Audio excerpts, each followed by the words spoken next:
Welcome.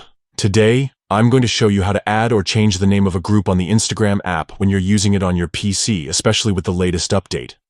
This is a simple process that helps you organize your group chats better and keep track of conversations easily. Let's dive right in. First, open the Instagram app on your PC.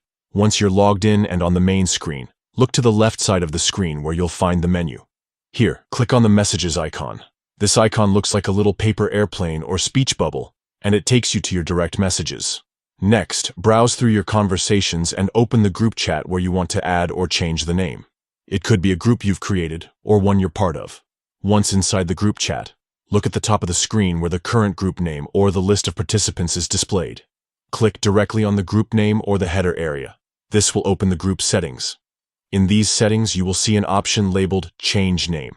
Click on this option to proceed. Now you can type in the new name you want for your group. Choose something clear and easy to recognize, so everyone in the group knows exactly which chat they're in.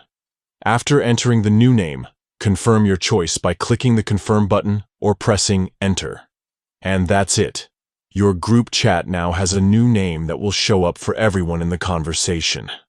This small change can make a big difference in keeping your Instagram messages organized, especially if you're part of multiple groups. Remember, this feature is part of the latest Instagram app update for PC, so make sure your app is up to date to access it smoothly. Now you can personalize your group chats quickly and effortlessly. Thanks for watching, and enjoy your newly named Instagram groups.